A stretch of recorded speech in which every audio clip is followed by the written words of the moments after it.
ये चुनाव की जो पूरी प्रक्रिया हुई, क्योंकि हम उत्तर प्रदेश में भी देख चुके हैं कि किस तरह से सुरक्षा बलों का कहर रहता है चुनाव के समय, और किस तरह से एक तरह से डर का माहौल क्रिएट किया जाता है और कार्यकर्ताओं को धमकाया जाता है कि वो बूथ तक ना जाएं, अपना बस्ता ना लगा पाएं, या जो हमारे बूथ एजेंट्स होते हैं जिनको अंदर रहना होता है बूथ अध्यक्ष लोगों को वोट डलाने के लिए, तो उनको भी बाहर कर दिया जाता है बूथ से। तो आखिरकार ये भारतीय जनता पार्टी के लोग ने जो एक किया है बंगाल में, मैं समझती हूँ जिस तरह उत्तर प्रदेश में उन्होंने चुनावों को नतीजों पे पहुंचाया था, उसी तरह बंगाल में भी उसी तरह कार्य करके ये लोग सत्ता में आए हैं। अखिलेश यादव की भी मुलाकात की है। उन्होंने कहा हम आपके साथ ही इस तरीके से उत्तर प्रदेश में जाना चाहिए, उसी का क्योंकि समाजवादी पार्टी के हमेशा से इनसे अच्छे रिश्ते रहे हैं, और वहाँ जाके जो प्रेस कॉन्फ्रेंस हुई है उसमें कहा गया है कि हम चाहते हैं कि काउंटिंग वाले दिन जिस तरह से यूट्यूबर्स लाइव करते हैं, अब ये टेक्नोलॉजी का ज़माना है, अब लाइव करना कोई बहुत बड़ी बात तो रह नहीं गया है। हमने देखा कि किस तरह से लाइव जो फुटेजेस अवेलेबल थी, तभी जब चंडीगढ़ में जब मेयर के चुनाव थे तो उसमें जो धांधली हुई थी वो पकड़ी गई थी। तो समाजवादी पार्टी की ये मांग है कि जब चुनाव होंगे उत्तर प्रदेश में, तो वहाँ पे जब स्पेशली जब काउंटिंग वाले दिन हम चाहते हैं कि वहाँ से लाइव फुटेजेस हो, लाइव कवरेज किया जाए उसे, क्योंकि भारतीय जनता पार्टी तो अपने आप को बहुत ही टेक्नोलॉजिकली आगे बताती है। ये समाजवादी पार्टी की मांग है, और इलेक्शन कमीशन से तो हमें कोई उम्मीद ही नहीं है। जिस तरह से इलेक्शन कमीशन काम कर रही है गिरोह की तरह, पूरी तरह भारतीय जनता पार्टी के पक्ष में काम कर रही है, क्योंकि उनको संरक्षण मिला हुआ है भारतीय जनता पार्टी से।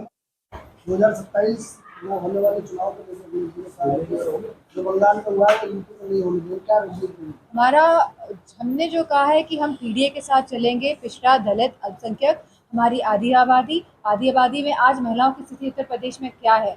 लगातार रेप के इंसिडेंट्स जो देखने को मिले हैं, चाहे वो गाजीपुर हो, प्रतापगढ़ हो, गोंडा हो, जहाँ पे भी ये रेप इंसिडेंट्स हुए हैं, और प्रतिनिधिमंडल जा रहे हैं तो वहाँ पे पुलिस भी पत्थर खा रही है, और साथ में लोग भी पत्थर खा रहे हैं, और साथ में प्रतिनिधिमंडल के जो इतने बड़े बड़े नेता लोग जा रहे हैं वो भी पत्थर खा रहे हैं, और लोगों को परेशान किया जा रहा है पुलिस के द्वारा, और पुलिस खुद पत्थर भी खा रही है। और उत्तराखंड की जो अब तस्वीरें सामने आ रही है, जहाँ चंपावत में जो इतनी बड़ी घटना हुई 16 साल की बिटिया के साथ, जहाँ पे भारतीय जनता पार्टी के नेता लोग सारे इन्वॉल्व थे, यहाँ पे अंकिता भंडारी वाले केस में जहाँ बुलडोजर से पूरा रिजॉर्ट बना दिया गया सबूत मिटाने के लिए, आज तक उस बेटी को इंसाफ नहीं मिल पाएगी।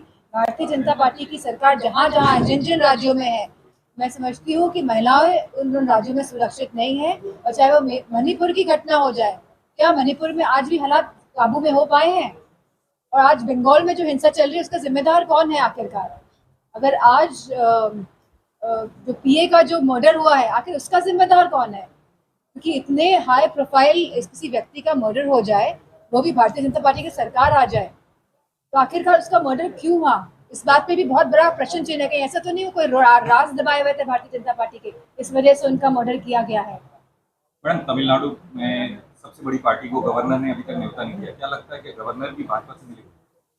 ये देखने को मिला है पिछले कई वर्षों में, जो ये इस तरह का वातावरण पूरे प्रदेश में फैलाया गया है, जिस तरह भारतीय जनता पार्टी की तरह ही गवर्नर्स एक्ट कर रहे हैं, लेकिन क्योंकि अभी वहाँ पूर्ण बहुमत नहीं है, तो गवर्नर भी शायद सुनिश्चित करना चाह रहे हैं कि किसकी सरकार बन जाए। लेकिन जो गवर्नर्स होते हैं उनको सबसे पहले सबसे बड़ी पार्टी को ही अपना जो अपना बहुमत साबित करने के लिए बुलाना पड़ता है। और 27 में क्या तैयारी रहेगी, जिस तरीके से बंगाल में उत्तर प्रदेश के लोग तो सब झेल चुके हैं, हमारे क्या कार्यकर्ता लोग नहीं झेले हैं? क्या उनके घरों में दबिश नहीं पड़ी है रातों रात? हमारे कार्यकर्ता कहीं खेतों में जाके सोए नहीं? हमें तो पता है कि उत्तर प्रदेश में भी यही चलन चलेगा, लेकिन हमारे कार्यकर्ता, हमारे नेतागण इसके लिए तैयार है।